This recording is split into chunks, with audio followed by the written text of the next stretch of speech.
మీ అందరికి ప్రభు అయిన యేసుక్రీస్తు నామములో వందనాలండి. ఎలా ఉన్నారండి అందరూ?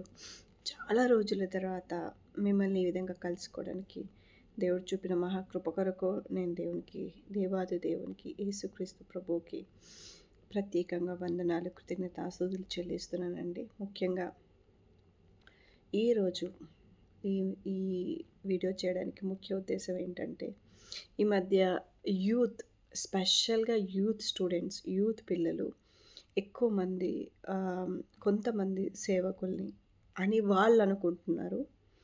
కొంతమంది సేవకులమని చెప్పుకొని వాళ్ళ ఇష్టానుసారంగా జీవించే ఆహ్, నామకార్థమైన భక్తిని కనపరిచే ఒక గుంపుని నేను మీకు పరిచయం చేయాలనుకుంటున్నానండి. ఇది కేవలం ఆహ్, సంఘాన్ని ఉద్దేశించి, ముఖ్యంగా యవ్వనస్తులను ఉద్దేశించి ఈ మాటలు చెప్పడానికి దేవుడు కృపనిస్తున్నాడని నమ్ముతున్నానండి. చాలా రోజుల నుంచి నా హృదయంలో దేవుడు పెట్టిన భారం. దయచేసి మీరు అర్థం చేసుకుంటారని నేను నమ్ముతున్నాను. ఎందుకంటే ఏ మాటలు కూడా మనుషుల వరకు వెళ్ళాలంటే అది దేవుని నడిపింపు లేకుండా వెళ్ళలేదండి. కాబట్టి దయచేసి అర్థం చేసుకుంటారని నేను బిలీవ్ చేస్తున్నాను. ముఖ్యంగా ఈ రోజులలో ఉన్న యవ్వన యవ్వనస్తులైన పాస్టర్ అమ్మలు అని చెప్పుకుంటున్నారు. కానీ వాళ్ళు ఎంతవరకు వాక్యానుసారంగా ఉంటున్నారనేది, ఎందుకంటే ఈ మాటలు ఎందుకు చెప్తున్నానంటే, దయచేసి వినండి. యవ్వనస్తులకు ప్రత్యేకంగా ఎవరైతే మీ ఫ్రెండ్స్ ఉన్నారో అభిమానులని చెప్పి వెర్రితనంతో, పిచ్చితనంతో అటువంటి వాళ్ళని ఫాలో అవుతున్నారో వాళ్ళకు ప్రత్యేకంగా ఈ మాటలు చెప్తున్నాను. ఒక విషయం గుర్తుపెట్టుకోండి యవ్వనస్తులకు. ఎందుకంటే యవ్వన ప్రాయం అనేది చాలా శ్రేష్టమైంది. దేవుని కోసం మనం ఎంతవరకు పని చేయగలుగుతామో అంతవరకు పని చేయగలుగుతాము. అండ్ మనకు దేవుడు, ఎందుకంటే వాక్యంలో ఉంటుంది, బల ఎవరైతే యవ్వనస్తులు ఉంటారో వాళ్ళందరూ బలవంతుని చేతిలో పానముల వంటి వారని చెప్పేసి. సో ఈ యవ్వన కాలం అనేది ప్రభువు కొరకు పనిచేస్తే దేవునికి మహిమ. అలా కాదని మనుషుల వెనకాల పరిగెత్తితే అది వెర్రితనం అవుతుంది. మీరు వెచ్చించే సమయము, మీరు వెచ్చించే డబ్బు, మీరు వెచ్చించే మీ శ్రమ అంతా వృధా అయిపోతుంది. అందుకనే చెప్తున్నాను. ముఖ్యంగా యవ్వనస్తులు ఈ వీడియో చూసి బలపడాలని నేను నమ్ముతున్నాను. ఎందుకంటే ఇది సాధారణమైన ఆలోచనతో వచ్చింది కాదు, దేవుని ఆత్మ నడిపింపుతో వచ్చింది కాబట్టి చెప్తున్నాను. ఎందుకంటే ఇది 100% వాక్యానుసారం అని నేను బిలీవ్ చేస్తున్నాను. చూడండి, ఒక వ్యక్తి పాపం గురించి చెప్పాలంటే అతనికి ఉండాల్సిన ఫస్ట్ క్వాలిటీ ఏంటో తెలుసా అండి? అసలు దేని గురించి బోధించాలన్నా ఫస్ట్ వాళ్ళకు ఉండాల్సింది, ఆ విషయంలో వాళ్ళకు పిలుపుందా? మీరు అడగచ్చు, సిస్టర్ మీకుందా పిలుపు? మీరు ఏ ఉద్దేశంతో ఈ వీడియోస్ చేస్తున్నారు? ఎందుకు చేస్తున్నారు? నిజంగా మీకు పిలుపు ఉందా? ఎందుకు ఈ వీడియోస్ చేయాల్సి వస్తుంది అంటే, yes, 100% I would say that 2008లో నేను చదువుకునేటప్పుడు ఉస్మానియా యూనివర్సిటీ క్యాంపస్లో నేను చదువుకునేటప్పుడు 2008లో ఒక మధ్యాహ్నం సమయంలో నేను కూర్చొని ప్రార్థన చేస్తున్నాను. ఆ రోజు ఒక అమ్మాయి సూసైడ్ చేసుకొని చనిపోయింది మా క్యాంపస్లో. సో ఆ టైంలో నేను చాలా బాధపడుతున్నాను, దుఃఖపడుతున్నాను. దేవుని దగ్గర అడుగుతున్నాను, ప్రభా ఏంటి పరిస్థితి, యవ్వనస్తులు ఎందుకు ఇట్లా అయిపోతున్నారు ఏంటి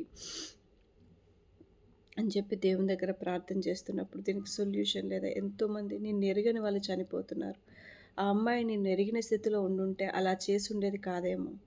సో తనకు రక్షణ లేదు కాబట్టే, నేను ఎరగని స్థితిలో ఉంది కాబట్టే అపవాది ఆమె ఆత్మను దొంగిలించాడు. ఈ సమయంలో యవ్వనస్తులకు ఒక మంచి దారి కావాలి ప్రభా. మీ నువ్వు ఒక డోర్ ఓపెన్ చేయని చెప్పేసి దేవుని దగ్గర అడుగుతున్నాను. సో దేవుడు నాతో స్పష్టంగా మాట్లాడిన మాట, ఐజయా చాప్టర్, యెషయా గ్రంథం 42వ అధ్యాయం మొదటి వచనం నుంచి, గుడ్డివారి కన్నులు తెరచుటకును, బంధించబడిన వారిని చెరసాల నుంచి విడిపించుటకును, చీకట్లో నివసించు వారిని బందిగృహం నుంచి వెలుపలికి తెచ్చుటకును, నీ దేవుడైన యెహోవానగు నేనే నీతి విషయంలో నిన్ను పిలిచి, నీ చేయి పట్టుకొని ఉన్నాను. నిన్ను కాపాడి ప్రజల కొరకు వెలుగుగాను ప్రజల కొరకు ఆహ్, ప్రజల కొరకు వెలుగుగా నేను నియమించి ఉన్నానని దేవుడు మాట్లాడాడు నాతో. స్పష్టంగా మాట్లాడాడు. అన్యజనులకు వెలుగుగా నేను నియమించున్నానని మాట్లాడాడు. సో, ఆ వాక్యం ద్వారా మాట్లాడి నన్ను చాలా బలపరిచాడు దేవుడు. ఆ తర్వాత నేనక్కడ ఆహ్, దేవుని మాటలు చెప్పడం, సువార్త ప్రకటించడం, చాలామంది లోకంలో తప్పిపోయిన వాళ్ళను, చాలామంది దేవుణ్ణి ఎరగని వాళ్ళ కోసం ప్రార్థన చేయడం, వాళ్ళకి దేవుని మాటలు చెప్పి, దేవునిలో బలపరచడం, ఇలాంటివి చేయడానికి దేవుడు కృపనిచ్చాడు. సో, ఎవరైనా దేవుని సంఘాన్ని పాడు చేస్తుంటే, ఎవరైనా దేవుని కంటే ఎక్కువగా మహిమను అనుభవిస్తుంటే, నా హృదయంలో చాలా ఒ ఒ ఒక బాధొస్తది. ఒక వేదనొస్తది. ఎందుకంటే, ఆయన మాత్రమే స్తుతులకు పాత్రుడు గదా!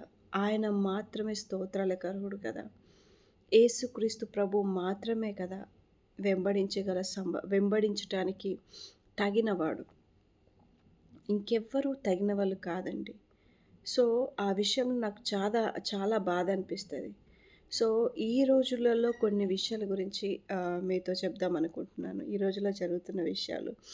సో, చూడండి, నేను మానిటైజేషన్ చేయను నా ఛానల్‌కి ఒకటి. తర్వాత నేను ఎవరు ఎవరిని కూడా బ్లేమ్ చేయడానికి నేను చేయట్లేదు. పేర్లు ఎందుకు నేను మెన్షన్ చేయట్లేదు అనంటే, కేవలం వాళ్ళు మాత్రమే కాదు. కేవలం వాళ్ళని మాత్రమే పేర్లు చెప్తే, కేవలం వాళ్ళని మాత్రమే అంటున్నట్టు అనిపిస్తుంది. అందుకే నేను పేర్లు చెప్పట్లేదండి. ఇలాంటి వాళ్ళు మీ సంఘంలో ఉండొచ్చు. ఇలాంటి వాళ్ళు మీరు వెంబడిస్తున్న మీరు ఉంటున్న మీరు వెంబడిస్తున్న పాస్టర్ వాళ్ళ పిల్లలై ఉండొచ్చు. ఇలాంటి స్వభావం గల వాళ్ళు మీకు తెలిసిన సో అండ్ సో చాలా ఫేమస్ వాళ్ళ పిల్లలై ఉండొచ్చు. సో, కాబట్టి నేను పేర్లు మెన్షన్ చేయట్లేదు. కానీ వాళ్ళ స్వభావాన్ని మెన్షన్ చేస్తున్నాను. దయచేసి అర్థం చేసుకోండి. సో, ఈ మధ్య నేను చూసిన ఒక కపుల్ వాళ్ళు రీసెంట్‌గా మ్యారేజ్ అయింది అని చెప్పేసి జనవరిలో మ్యారేజ్ అయింది. సో, అమ్మాయి పెళ్ళికి ముందు ఒక ఇంట్రడక్షన్ సాంగ్, అబ్బాయి పెళ్లి తర్వాత ఇంట్రడక్షన్ సాంగ్, పెళ్ళికి ఒక సాంగ్, తర్వాత ఇప్పుడు వాళ్ళ తల్లిదండ్రులు కాబోతున్నారని చెప్పేసి. సో, ఇలా వాళ్ళని వాళ్ళు హెచ్చించుకునే స్వభావం కలిగిన వ్యక్తుల గురించి మాట్లాడుతున్నాను నేను. ఒక విషయం గుర్తుపెట్టుకోండి. మీరు లోకాన్ని వెంబడించడం మీరు లోకాన్ని వెంబడిస్తూ, లోకాన్ని వెంబడించకూడదని చెప్పడం అనేది 100% వేషధారణ. మీరు వాక్యాన్ని చదువుకోండి ఎళ్లి. సో, నేను ఈ మాటలు చదువుతున్నాను చూడండి. ఇది తీతుకు రాసిన పత్రిక మొదటి అధ్యాయము 16వ వచనం చూడండి. దేవుణ్ణి ఎరుగుదుమని వారు చెప్పుకొందురు. కానీ అసహ్యులను, అవిధేయులను, ప్రతి సత్కార్యం విషయము భ్రష్టులనై ఉండి తమ క్రియల వలన ఆయనను ఎరగనట్టు ఉన్నారు అంట. సో, ఫుట్‌నోట్‌లో ఆయనను ఎరుగననువాడు అని అర్థం. చూడండి, వాళ్ళనుకుంటారు మేము సత్కార్యం చేస్తున్నాము. వాళ్ళు అనౌన్స్ చేశారు మాకు ఒక అనాథాశ్రమం ఉంది. మేము చాలామంది పిల్లల్ని పోషిస్తున్నాము. అది చేస్తున్నాం. అది కాదండి సత్కార్యం అంటే. సత్కార్యం అంటే అది కాదండి. మీ తాతలు, మీ ముత్తాతలు, మీ నాన్న వీళ్ళందరూ సంపాదించి పెడితే వాళ్ళు అనాథాశ్రమాలు నెలకొల్పితే దాన్ని కంటిన్యూ చేసుకుంటూ మేము సత్కార్యం చేస్తున్నాము, మేము సేవ చేస్తున్నాము, మేము పరిచర్య చేస్తున్నామని డబ్బా కొట్టుకోవడం కాదండి సత్కార్యం అంటే. సత్కార్యం అంటే ఏదైతే నిన్ను నీవు దేవుని కొరకు తుచ్చంగా ఎంచుకుంటావో, నీకిష్టమైన దాన్ని. బ్రదర్ గారు అంటారట, ఆయనంట హాలీవుడ్‌లో మంచి అవకాశాన్ని వదిలేసుకొని సేవకొచ్చానని చెప్తున్నారు. కానీ హాలీవుడ్‌ని వదిలేశాడు. కానీ హాలీవుడ్ ఆలోచనలు వదిలేయలేదు. ఆ బ్రతుకును వదిలేయలేదు. ఆ జీవితాన్ని వదిలేయలేదు. ఆ లగ్జరీని వదిలేయలేదు. ప్రతిదీ గూడా చూడండి, వాళ్ళని వాళ్ళు హెచ్చించుకునేవాళ్ళు ఎప్పుడైనా అపవాది సంబంధులే. ఎందుకంటే వాడు కూడా వాడిని దేవుని కంటే ఎక్కువగా హెచ్చించుకున్నాడు కాబట్టి. దేవుడు మాత్రమే స్తుతులకు పాత్రుడండి. మనం ఒక పాట పాడాలంటే, ఒక ఆరాధన మనం చేయాలంటే అది దేవునికి మాత్రమే అయ్యుండాల. ఒక సాధారణ విశ్వాసి గూడా ఆ విధమైన కమిట్మెంట్ తీసుకోవాలా. బ్రదర్ చెప్తారు, సినిమాలైతే చూడొచ్చంట ఓటీటీలో, కానీ పాటలైతే వినొద్దంట. ఇదేం లాజిక్కో నాకు తెలవది. ఇప్పుడాయన పాస్టర్ అని చెప్పుకుంటున్నాడు. చూడండి, మీరు ఎప్పుడైతే యేసుప్రభుని అంగీకరించారో, ఎప్పుడైతే యేసుప్రభుని సొంత రక్షకునిగా అంగీకరించారో, నేను కూడా దేవుణ్ణి అంగీకరించిన తర్వాత నాలో చాలా బలహీనతలు ఉండండి. నేను కూడా సినిమాల పిచ్చిదాన్ని అట్లా ఉండే. సో దేవుణ్ణి అడిగే, ప్రభువా నన్ను ఇటువంటి అడిక్షన్ నుంచి విడిపించమని.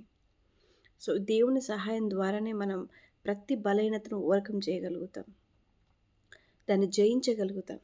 సో ఆ బ్రదర్ అంట సినిమాలు చూడొచ్చు కానీ ఓటీటీలో, బట్ థియేటర్కి వెళ్ళాల్సిన అవసరం లేదు, ఓటీటీలో చూడొచ్చు, పాటలు మాత్రం వినొద్దు. ఇలాంటి బోధ మీకు అనిపించట్లేదా అండి? అంటే వాళ్ళు క్రియల వలన దేవుణ్ణి ఎరగనట్టున్నారని. సిస్టర్ విషయానికి వద్దాం. ప్రెగ్నెన్సీ, శ్రీమంతము, ఫోటోషూటు, వాళ్ళని చూసినప్పుడు లోకానికి వాళ్ళకి ఏం డిఫరెన్స్ తెలీదండి. నేను కూడా ఒక తల్లినే అండి. నేను ప్రెగ్నెన్సీతో ఉన్నప్పుడు నా తల్లిదండ్రులు, సహోదరులు అందరూ కూడా దేవుణ్ణి ఎరగని వాళ్ళే. సో నేను ప్రెగ్నెన్సీతో ఉన్నప్పుడు మా అమ్మ అడిగింది నన్ను, నీకు శ్రీమంతం చేయాలా తల్లి అని. అంటే బొట్టు పెట్టడాలు ఇవేమి ఉండవు, జస్ట్ గాజులేయడం, కొత్త బట్టలేయడం ఇలాంటివే. సో నేను చెప్పాను, వద్దమ్మా, అది అన్య సాంప్రదాయం. అవన్నిట్లో నుంచే దేవుడు నన్ను రక్షించాడు. అటువంటి సాంప్రదాయాల నుంచి, అటువంటి యేసుప్రభుని నేను ఎప్పుడైతే అంగీకరించానో, ఎప్పుడైతే యేసుప్రభుని నన్ను యేసయ్య నా చేయి పట్టుకున్నాడో, అప్పుడు నేను యేసయ్య బిడ్డగా మారిపోయాను. వాక్యంలో లేనిది నాకు అవసరం లేదు. వాక్యంలో ఎక్కడైనా ఉందా అండి? చూడండి, యేసుప్రభు తల్లి అయిన మరియా ఎలిజబెత్ దగ్గరికి వచ్చినప్పుడు ఆమె 6 నెలల ప్రెగ్నెంట్ అట. ఎలిజబెత్, నీకు ముసల్తనంలో కొడుకు పుడుతున్నాడు, నీకు సీమంతం చేస్తా అని అన్నదా? అది ఎక్కడి నుంచి వచ్చిందండి? అన్ని ఆచారమేగా. అంటే క్రియల వలన దేవుణ్ణి ఎరగనట్టే ఉన్నారు కదా వాళ్ళు. అంతే కదా, వాళ్ళ క్రియలను బట్టి దేవుణ్ణి ఎరగనట్టున్నారు. అండ్ ఇంకేమంటున్నాడు దేవుడు? అసహ్యులను, అవిధేయులు. చూడండి, అవిధేయత. అసహ్యులు అని ఎందుకంటారండి? ఎందుకంటే చూడండి, వాళ్ళ ఫోటోషూట్ కూడా చూసారంటే ట్రాన్స్పరెంట్ శారీ వేసుకొని ఫోటోషూట్. ఆ బ్రదర్కేమో బల్లంటే భయమట, ఈమెకేమో కాక్రోచ్ అంటే భయమట. నాకు గుర్తులేదు, ఎప్పుడో చూశాను ఆ వీడియో. ఇలాంటివి చెప్పడానికి కాదండి యేసుప్రభు పిలుచుకుంటారు, అసలు వాళ్ళకి పిలిపే లేదు. సిస్టర్ మీరెట్లా చెప్తారు? మీరెలా చెప్పగలుగుతారు పిలుపు లేదని చెప్పేసి? చూడండి, వాక్యమే మనకు నిదర్శనం, వాక్యమే మనకు ఆయుధం. పౌలు గారిని యేసుప్రభు పిలిచిన తర్వాత తనకున్న ఆ గొప్ప వైభోగాన్ని, అంటే తనకున్న అతిశయం ఏంటో తెలుసా? ఆయన పరిసయ్యుడండి, ధర్మశాస్త్రోపదేశకుడైన పరిసయ్యుడు, చాలా జ్ఞానం కలిగిన వ్యక్తి. అటువంటి వ్యక్తి దాన్ని తుచ్చంగా ఎంచి బయటికి వచ్చి ఎన్నోసార్లు దెబ్బలు తిన్నాడు, ఈడ్చివేయబడ్డాడు బయటికి. ఎక్కడి బయటికి? ఊరవతలకి ఈడ్చివేయబడ్డాడు. అయినా మళ్ళీ వచ్చి అదే ఊళ్ళో సువార్త ప్రకటించాడు. తను రెక్తునిగా చేసుకున్నాడు. నేను యేసుప్రభువును మాత్రమే ఎగ్జాంపుల్ తీసుకోవట్లేదు, ఆయనను వెంబడించిన పౌలు గారిని కూడా చెప్తున్నాను. ఆయన జీవితం మార్చబడింది, అది కనిపిస్తుంది వాక్యంలో. చదువుతుంటే తెలుస్తుంది ఆయన దేవుణ్ణి ఎంతగా ప్రేమిస్తున్నాడు అని. చూడండి, ఎలీషాని పిలిచినప్పుడు ఎలీషా అంట ఎద్దులు పెట్టుకొని ఆయన దున్నుతున్నాడంట. నేను మళ్ళీ ఎక్కడ వెనక్కి వస్తాను అని చెప్పేసి ఆ ఎద్దుల్ని ముక్కలుగా చేసేసి ఆయన ఆయన ఆయన మొత్తం ఆయనకున్నదంతా పక్కన పెట్టేసి కేవలం రిక్తునిగా ఆయన ఏలియాను వెంబడించాడండి. పిలుపులో ఒక దర్శనం ఉంటది. ఏ పిలుపుతో పిలుచుకున్నావు, ఆ పిలుపుకు తగిన జీవితం ఉంటది. ఎందుకంటే అది వాళ్ళ గొప్పతనం గాదు. పరిశుద్ధాత్మ దేవుడు పిలుపుకు తగినట్టుగా వాళ్ళ జీవితాన్ని మార్చుతాడు, మలుచుతాడు. నేను వాక్యాన్ని బోధిస్తాను, నా ఇష్టానుసారంగా బతుకుతాను.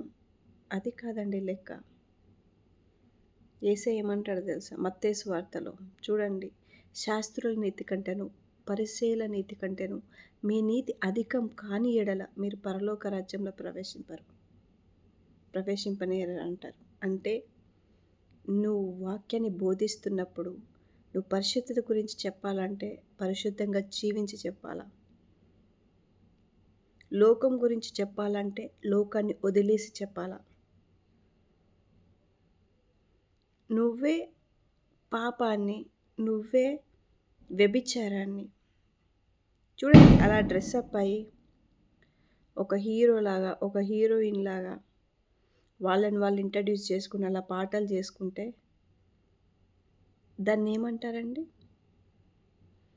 వాళ్ళు దేన్ని ప్రకటిస్తున్నారు? లోకాన్ని. దేన్ని ప్రకటిస్తున్నారు? పాపాన్ని. ఇప్పుడు ఆ వీడియోస్ చూసి ఎంతమంది మోహపు చూపులో పడి ఉంటారు? ఎంతమంది వ్యభిచారంలో పడి ఉంటారు? వాళ్ళందరిని చూసి బ్యూటీ పార్లర్ బ్యాచ్లే కదా వాళ్ళు. వాళ్ళందరిని చూసి ఎంతమంది లోకంలో పాపంలో పడి ఉంటారు? అందుకే వాళ్ళకి ఫాలోవర్స్ చాలా ఎక్కువ మంది ఉంటారు. ఎందుకు? ఇంకా వాళ్ళు ఫర్ క్రైస్ట్ అని ఇంకొక యూట్యూబ్ ఛానల్ ఓపెన్ చేసినట్టున్నారు. వాళ్ళంట క్రైస్ట్ కోసం అంట. దేవుని పేరు చెప్పుకొని వాళ్ళ ఇష్టానుసారంగా బ్రతికే బ్రతుకులు వాళ్ళవి. దయచేసి అర్థం చేసుకోండి. అట్లాంటి వాళ్ళని ఫాలో అవ్వకండి దయచేసి. విశ్వాసులకు నేను చెప్తున్నాను. నీకోసం రక్తం కాచింది యేసుప్రభు. నీకోసం ప్రాణం పెట్టింది యేసుప్రభు. నిన్ను ప్రేమించింది యేసుప్రభు. నువ్వు వెంబడించాల్సింది ఆయనను మాత్రమే. ఆయన పేరు చెప్పుకొని వచ్చి ఇష్టానుసారంగా బతికే వాళ్ళని కాదు. గుర్తుపెట్టుకోండి. వాళ్ళు పాపాన్ని వెంబడించి పాపాన్ని ప్రోత్సహించే అపవిత్రమైన జీవితాలు కలిగిన వ్యక్తులు వాళ్ళు. అయ్యో సిస్టర్ మీరు తీర్పు తీరుస్తున్నారా? లేదండి, నేను మాట్లాడట్లేదు, వాక్యం చెప్తుంది. వాళ్ళు ఏంటంట అసహ్యులను, అవిధేయులను, ప్రతి సత్కార్యం విషయము భ్రష్టులనే ఉన్నారట. క్రియల వల్ల ఆయన ఎరగకున్నారట. క్రియలు లేని విశ్వాసామృతం విన్నాం కదా. వాళ్ళు ఇట్లాంటి బ్రతుకులు బ్రతుక్కుంటూ వాళ్ళ అమ్మగారు చెప్తారు, మీ గురించి కూడా ప్రార్థన చేస్తున్నాను. ఆ మాట చెప్పి ఆమె చాలా సంతోషించిందని అనుకుంటున్నాను. కానీ ఆ మాట విని దేవుడు ఎంత బాధపడి ఉంటాడు. ఎందుకంటే ఫస్ట్ నువ్వు నీ బిడ్డలను సరిచేయమ్మా. నేనైతే ఆ ప్లేస్లో ఉంటే అమ్మ ఫస్ట్ నీ బిడ్డల్ని నువ్వు సరిచేయి. ఒక వీడియో చేస్తున్నారా, ఒక మెసేజ్ చెప్తున్నారా, అది దేవుణ్ణి మహిమపరుస్తుందా లేకపోతే మనుషుల్ని మహిమపరిచే విధంగా ఉందా?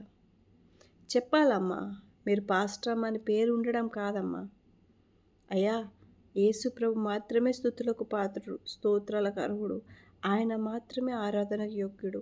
ఆయన గుణలక్షణాలు ప్రకటించడానికి మనం అర్హులం కాదు. కానీ ఆయన ప్రియకుమారుడైన యేసుక్రీస్తు ద్వారా యోగ్యతనిచ్చాడు. కాబట్టి ఆయనను మాత్రమే వెంబడించాలి, ఆయనను మాత్రమే హెచ్చించాలని మీ పిల్లలకు, మీ కొడుకు కోడలికి చెప్పుకో తల్లి. మీకు ఇంత వయసు వచ్చింది, ఆ వయసులో కనీసం కొంచెం దేవునితో నడిచే అనుభవం నిజంగా ఉండుంటే మీరు ఇట్లాంటి వాటిని ఒప్పుకోరండి. నిజంగా చాలా సిగ్గు అనిపిస్తుంది నాకు ఇట్లాంటి తల్లిదండ్రులను చూసి. మేము ఇన్ని సంవత్సరాల సేవా జీవితం, అన్ని సంవత్సరాల సేవా జీవితం అని చెప్తారు తప్ప వాళ్ళ పిల్లల్ని వాళ్ళు ఇద్దరు హెచ్చిస్తే సంకలు గుద్దుకోవడం కాదండి. వీళ్ళే వేరే దగ్గరికి అసైన్ చేసి సేవ అంటే శాల్వాలు కప్పించుకోవడాలు, పూల బొకేలు ఇప్పించుకోవడాలు కాదండి అది సేవ. సేవ అంటే వాళ్ళని వాళ్ళు దేవునికి సమర్పించుకోవడం. వాళ్ళకి ఏదైతే వాళ్ళకు ఇష్టం ఉండొచ్చు. కానీ దేవుని ఎదుట వాళ్ళని పానార్పణగా పోసుకోవడం పౌలు గారు చేశారు. సిస్టర్ మీరు అట్లా చెప్తున్నారు. మీకంతుందా? నాకంత లేదండి. దేవుని కృప ద్వారా నేను నడిపించబడుతున్నాను. ఆయన కృప ద్వారా నేను పోషించబడుతున్నాను. ఆయన కృప ద్వారా భద్రపరచబడుతున్నాను. అందుకే ఆయనను మాత్రమే స్తుతిస్తున్నాను నేను. నేను ఎవరిని ఫాలో అవ్వనండి. యేసుప్రభుని తప్ప ఎవరిని ఫాలో అవ్వను. ఆయన వాక్యాన్ని, యేసుప్రభు వీళ్ళిద్దరే. నా నోటితో స్తుతించాల్సొస్తే నా దేవుణ్ణి, నా తండ్రి దేవుణ్ణి, నా యేసయ్యని స్తుతిస్తాను. ఇంకెవ్వరు కాదు. ఇంకొక బ్రదర్ ఇక్కడ ఎల్బీ స్టేడియంలో రిపెండెన్స్ కాన్ఫరెన్స్ అట. నాకు అర్థం కాదండి ఒక మాట. మనం ప్రతిరోజు రిపెంట్ అవ్వాలండి దేవుని దగ్గర. ప్రత్యేకంగా రిపెంటెన్స్ కాన్ఫరెన్స్ ఏంటండి? నాకు అర్థం కాదు. ఇది దేవుని ఆత్మ నడిపింపా అండి? మీరు చెప్పండి. ప్రతి ఒక్క విశ్వాసి ప్రతిరోజు రిపెంట్ అవ్వాలి. ఎందుకంటే ఏదో ఒక తప్పు చేస్తూనే ఉంటారు. దేవుని సన్నిధానంలోకి వచ్చినప్పుడు, దేవా నేను ఈరోజు ఈ తప్పు చేశాను, ఈరోజు ఇట్లా వాళ్ళని బాధ పెట్టాను, లేకపోతే పొరపాటుని ఇలా అన్నాను, ఇలా మాట్లాడిన, ఇలా ప్రవర్తించాను, దేవా క్షమించు. ప్రతిరోజు మనం రిపెంట్ అవ్వాలి. ఎందుకంటే మనం మనం మనం పర్ఫెక్ట్ కాదండి. ఆయన మాత్రమే పర్ఫెక్ట్. మనల్ని ఆయన సజీవ లెక్కలో ఉన్నారంటే ఇంకా మనల్ని మనం సరిచేసుకోవడానికైనా మనకు అవకాశం ఇస్తున్నట్టు. అంతేగాని మీ ఇష్టానుసారంగా జీవించడం కోసం కాదు. 64 లక్షలట బ్రదర్ చెప్పారు. ఎంతోమంది చదువుకోవచ్చు. ఎంతోమంది ఆ డబ్బులతో ఆరోగ్యం బాగు చేసుకోవచ్చు. ఎంతోమంది. యేసుప్రభు ఇట్లా సేవ చేయమని చెప్పలేదండి. అయ్యో! యేసయ్య అయితే అట్లా సేవ చేయమని చెప్పలేదండి. దయచేసి అర్థం చేసుకోండి. ఇట్లాంటి పిచ్చి వాళ్ళను వెంబడించకండి. కావచ్చు వాళ్ళ ద్వారా మీరు అంటారు మరి అంత గొప్ప ఉద్యమం కావచ్చు. అది ఉద్యమం కాదండి. యేసయ్య అంటాడు కదా మత్తయి సువార్తలో 24వ అధ్యాయం, అయ్యో మేము నీ పేరు మీద అద్భుతాలు చేయలేదా, ఆశ్చర్యకార్యాలు చేయలేదా, సూచక్రియలు చేయలేదా అంటే, అయ్యో మీరు ఎవరో మాకు తెలియదు అంటాడు యేసయ్య. సో కాదండి. కాబట్టి అర్థం చేసుకోండి. యేసు ప్రభుని మాత్రమే వెంబడించండి. ఆయనను మాత్రమే ఎరిగి జీవించండి. ఆయనను మాత్రమే తెలుసుకోవడానికి ప్రయాసపడండి. దయచేసి అర్థం చేసుకోండి.